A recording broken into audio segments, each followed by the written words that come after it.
ඔයගොල්ලෝ හැමෝම ජානකීස් kitchen YouTube channel එකට ආදරෙන් පිළිගන්නවා. මට හිතුණා අද ඔයගොල්ලන්ට ජින්ජර් ස්නැප් එහෙම නැත්නම් ඉඟුරු විස්කෝතු ඉඟුරු බිස්කට් ඉතාම පහසුවෙන් රසට හදන හැටි කියා දෙන්න. ඊට ඉස්සෙල්ලා පුංචි මතක් කිරීමක් කරන්න ඕනේ. ඔයගොල්ලෝ තාමත් මගේ YouTube channel එක subscribe කරලා නැත්නම් subscribe කරන්න. ඒ වගේම like එකක් දාන්න, comment එකක් දෙන්න, share කරන්න අමතක කරන්න එපා. ඒ වගේම subscribe button එක ළඟ තියෙන පුංචි bell icon එක click කරන්න මගේ අලුත්ම වීඩියෝ බලා ගන්න. අපි එන රසට ඉතාම ඉක්මනින් ඉතාම පහසුවෙන් ginger snap එහෙම නැත්නම් ඉඟුරු විස්කෝතු ginger biscuit හදන්නේ කොහොමද කියලා බලමු. oven එක Fahrenheit 375ට එහෙම නැත්නම් Celsius 190ට preheat වෙන්න තියන්න. ඒ වගේම cookie sheet එකක් හරි aluminium foil එකක් හරි මේ විදිහට දාලා baking tray එක හරි ගස්ස ගන්න. ginger snap එහෙම නැත්නම් ඉඟුරු විස්කෝතු හදන්න.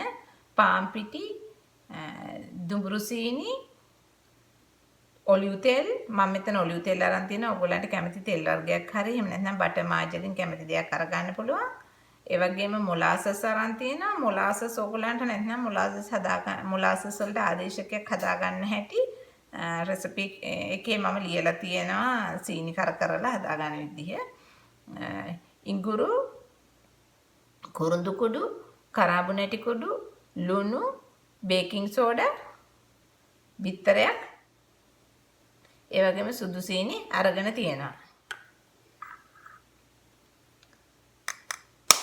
බිත්තරේ මේ විදිහට භාජනයකට එකතු කරන්න.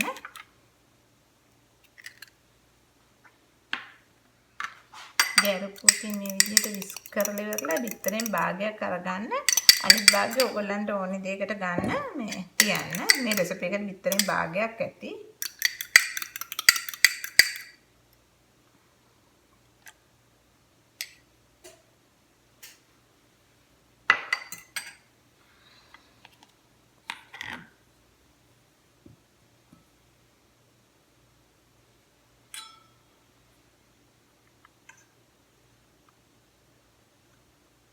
ඒ වගේම බිත්තරේට මොලාසස් ටික එකතු කරන්න.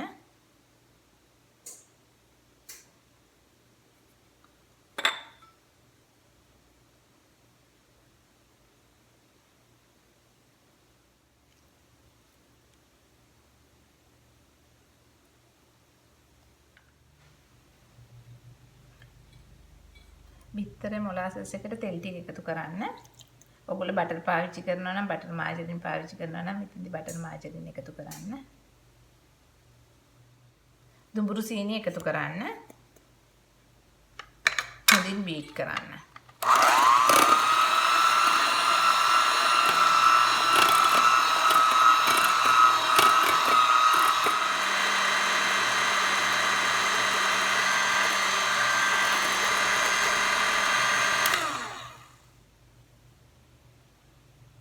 පිටි ටික එකතු කරන්න.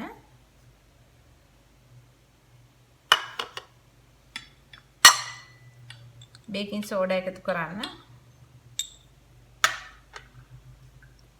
ලුණු එකතු කරන්න. මිශ්‍ර කරන්න.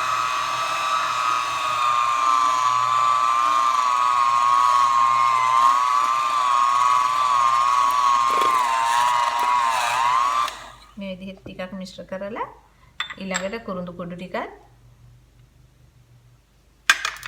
කරාබුනැටි කුඩු ටිකක්, ඒ වගේම ඉඟුරු කුඩු ටිකක් එකතු කරන්න. හොඳින් මිශ්‍ර කරන්න.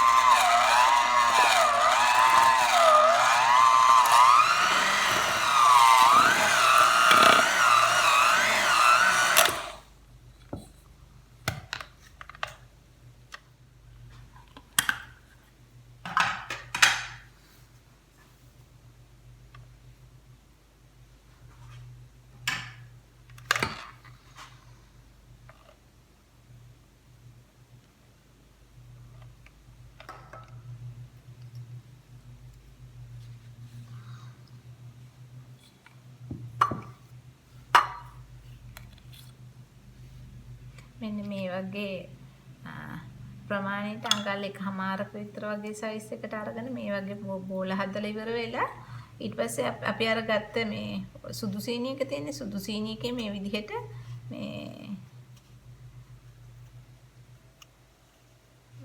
සුදු සීනි මේ බෝලේ වටේට තවරන්න.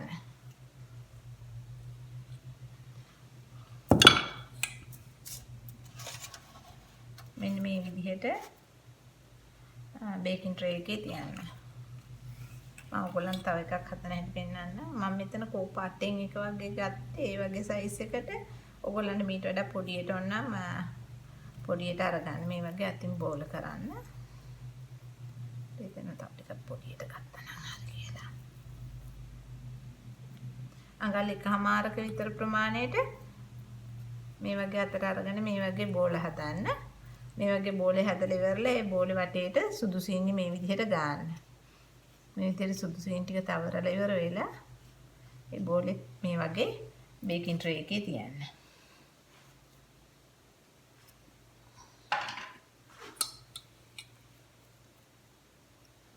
මේ විදිහට ජින්ජර් ස්නැප් ටික එහෙම නැත්නම් ඉඟුරු විස්කෝතු ටික හදන්න. ඒ වගේ මේ බෝලයක් මේ බේකින් ට්‍රේ එකේ තියෙනකොට දෙකක් අතර ප්‍රමාණය අඟල් දෙකක් විතර වගේ දුරින් තියන්න.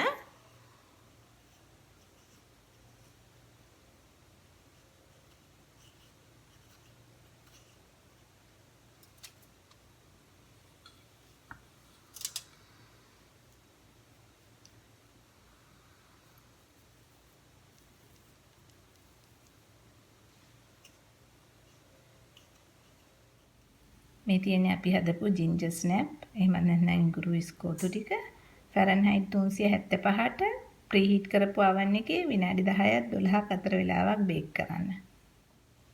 මේ තියෙන්නේ හරියටම විනාඩි 12ක් බේක් කරපු ඉඟුරු විස්කෝතු ටික එහෙම නැත්නම් ජින්ජර් ස්නැප් ටික මේ විදිහට අරගෙන ඉවරලා කූලින් රැක් එකේ මේ විදිහට තියන්න.